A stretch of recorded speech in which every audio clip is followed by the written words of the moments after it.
Hello there, Tea with me. Quarto episódio, salvando pessoas boas de gramáticas ruins. Vamos lá desaportuguesar o inglês.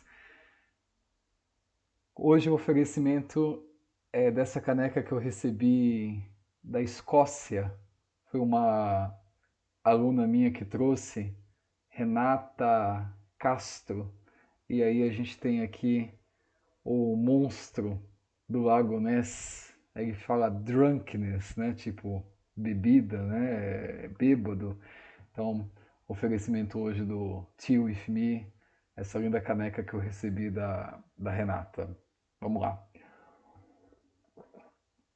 Bom, então, qual que é o objetivo da aula de hoje? Muito simples, muito prático, até mesmo para emendar na última aula que nós tivemos, né, no episódio 3, quando nós vimos ali um conteúdo que falava da questão do faz, né, do tempo, né, como dizer faz, né, a gente viu lá o it has been, e aí essa questão do it, eu vejo muitas vezes que não é uma questão do inglês, mas muitas vezes do português, né? Nós estamos muito habituados dentro do português a simplesmente pensar em português, colocar no inglês, e isso atrapalha, né? Porque no momento que a gente está se comunicando numa segunda língua, não é que a gente está ali pensando, qual que é o tempo verbal que eu estou usando, qual que é a palavra que eu tenho que escolher, né? A gente precisa produzir diretamente a partir do inglês sem se preocupar com o português. Então, a dinâmica da aula aqui é rápida, né? Como vocês já perceberam, 2 slides, não mais que isso. Eu convido você a assistir até o final, porque muitas vezes eu vejo que, né, eu tenho acompanhado, a pessoa assiste ali o início, né, e de repente, né, o chantilly da coisa está no fim, aqui na segunda parte da aula, mas a primeira parte também é importante. Então vamos lá, sem delongas, bora para a segunda parte. Boa aula aí. Vamos lá, como de costume, temos um texto de minha autoria, né? Eu fiz o texto propositalmente, a gente vai ler em inglês, depois eu faço a tradução e aí a gente trabalha essa parte destacada. Então vamos lá. Usual mistakes, né? Erros comuns. My mother always tells me about the importance of being healthy. I know it's important to eat and sleep well. I also believe it's essential to do some exercises from time to time. However, I have one question. Is really necessary to do all these things all the time? Basically, I am lazy, very lazy. Vamos no chazinho aqui. Então vamos lá. Minha mãe sempre me diz sobre a importância de ser saudável. Eu sei que é importante comer e dormir bem. Eu também acredito que é essencial fazer alguns exercícios de vez em quando. Entretanto, eu tenho uma pergunta. É realmente necessário fazer todas essas coisas o tempo todo? Basicamente, eu sou preguiçoso, muito preguiçoso. Então, um texto simples, né? Independentemente do nível, né? Você pode ser um aluno iniciante aí, intermediário, avançado, mas é um texto construído para que possa abordar, né, todos os níveis aí, né? Essas dificuldades, principalmente isso que eu sublinhei aí, eu destaquei em vermelho, são dificuldades que nós temos, independentemente do nível, né? Eu, nos meus cursos, eu falo muito isso. Às vezes você está aí estagnado no platô do nível intermediário, ou você está no início, você está até mesmo no avançado, e você percebe que você fica refém, né, de uma questão estrutural. Não basta você saber gramática, muitas vezes falta a questão da estrutura no inglês. Então, porque você pensa em português, o que, que você vai fazer? Então você fala assim, é importante comer. Aí, it's important eat. É essencial se exercitar. It's essential do some exercises. Aí vem a pergunta, é realmente necessário fazer? Is really necessary to do? Então, o que, que nós temos aqui, né? Nós temos situações que você, talvez se não tivesse destacado em vermelho, você bateria o olho e, tá bom, tá ok. Maybe alguma coisinha aqui, né? Maybe, né? Eu dando, talvez alguma coisinha ali te incomodasse, mas numa primeira olhada você fala assim, tá bom, tá ok. Muitas pessoas tem muita insegurança quando vai escrever um e-mail, por exemplo, fica ali dependente do tradutor, né? Pensa em português, aí coloca ali, aí depois fica inseguro e dá Ctrl+C, Ctrl+V no tradutor. Então, vamos resgatar essas mesmas frases no próximo slide. Bora para o segundo slide. Tea with me. Vamos lá. No meio da aula já, hein?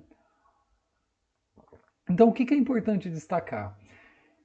Dificilmente, né, a gente tem o que a gente chama de sujeito oculto ou indeterminado no inglês. Não se começa uma frase sem sujeito dentro do inglês. Então, se você vai falar assim, hoje é um lindo dia, então eu vou falar assim, it's a great day. Quem que é o meu sujeito? É o it. O it é o meu sujeito. Eu não posso falar is a great day. Não dá. Eu preciso ter um sujeito. Então, coloca o it. Então, é um lindo dia? It's a great day, um ótimo dia, né? Negativo, coloca a negação aqui, depois do verbo to be, it's not a great day, né? Não é um ótimo dia, não é um dia bom.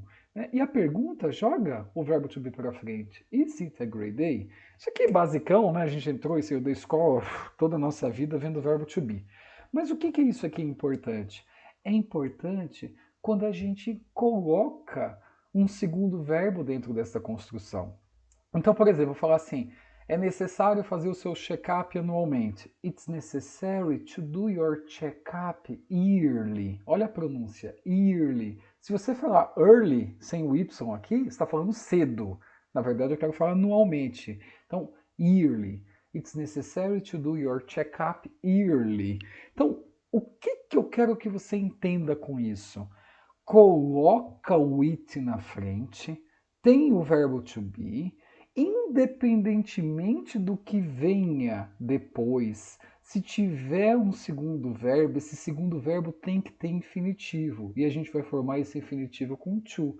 Então, é necessário, é importante, é essencial, é crucial, é fantástico, sei lá o que você vai pensar. Se você colocar um segundo verbo, pelo amor de Deus, coloca o to.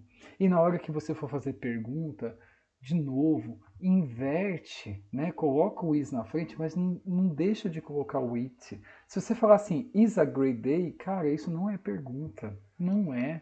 Né? E eu vejo alunos de todos os níveis cometendo este erro. Não é uma questão de nível, é uma questão agora de a gente transformar a informação em conhecimento, que eu venho falando aqui, né, nos 3 primeiros episódios. Eu acho que em todos eles eu falei a mesma coisa. Transformar a informação em conhecimento, colocar isso em prática. Não adianta você fazer 500 exercícios e se você não automatiza isso, se você não internaliza isso, né? Não é uma questão gramatical, é uma questão de prática. Então para um momento, tá aí tomando um chazinho, um cafezinho, pega um papel, uma caneta, constrói suas próprias frases e você vai ver que é muito mais fácil. Bom, vamos lá então retomar os nossos exemplos. É importante comer? Qual que é o erro aqui, ó? Tá vendo? A pessoa até colocou aqui o it's, né? O apóstrofe S do it is, que está abreviado, it's important.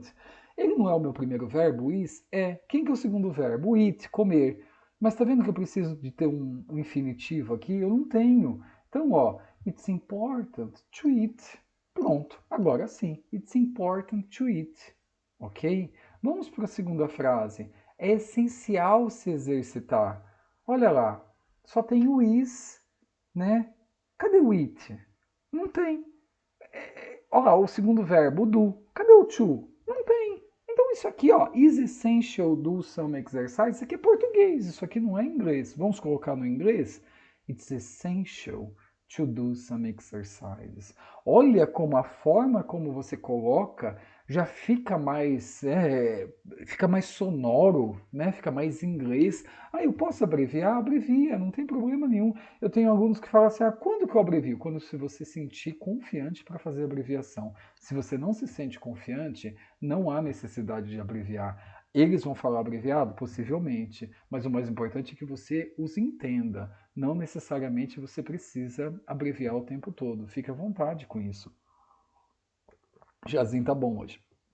Então, vamos para a última frase. É realmente necessário fazer? Bom, aqui nós temos uma pergunta. Olha lá, qual que é o erro? Só tá o i sozinho. Cadê o it? Não tem. Mas lembra que aqui eu inverto o verbo, mas eu tenho que ter o it? Então precisa colocar, ó. Is it really necessary to do?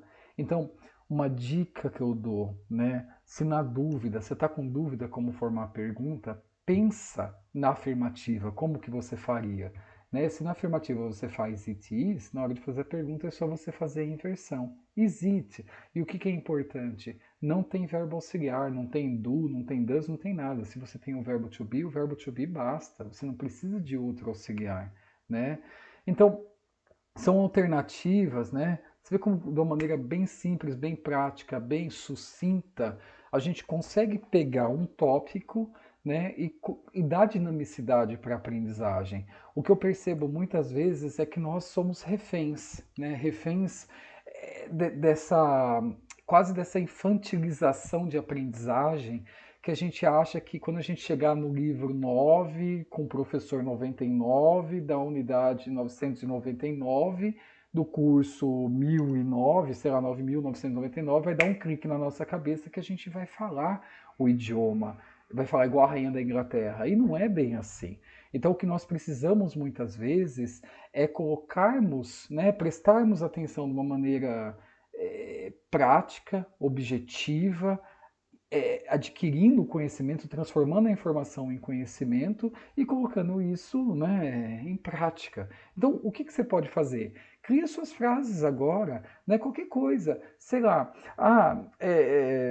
é importante tomar um vinho no fim de semana. Como é que você falaria isso? Né? Então, cria sua própria frase, sem depender do português. Né? Vai direto. Então, esse tem que ser it is, não tem uma outra forma. Não tem uma outra forma. Então, it's important to drink, né? Colocou outro verbo, põe o to. It's important to drink some wine on the weekend. Né? Então, cria suas frases, qualquer coisa. Né? E isso você vai automatizando a língua. Isso é aprendizagem. Alright? So, that's it. Thank you. Thank you very much, people, for your kindness, for your comments. Gostou do vídeo? Dá um joinha aí, compartilha. Acha que o conteúdo é válido, vale a pena, né? Manda para alguém que também está aí aprendendo, né, na mesma saga de aprendizagem. Né? Toda semana esse é o projeto, né, do Tio If Me, do Chá Comigo. Enquanto a gente toma um chá, coloca isso tudo em funcionamento, isso em prática. É um momento também de a gente sair um pouco desse marasmo, né? Dessas situações muitas vezes que, né, é chato pra caramba estudar inglês. Não, eu tô mostrando para você que não é tão chato assim, é prazeroso, tudo é uma questão da abordagem, alright? Tea with me, se você não viu ainda os 3 primeiros vídeos, eu convido você a vê-los. Vou abrir uma caixinha lá no Instagram, me manda sua dúvida, vai ser um prazer de respondê-la, alright? Tea with me, see you people, salvando pessoas boas de gramáticas ruins. Bye bye.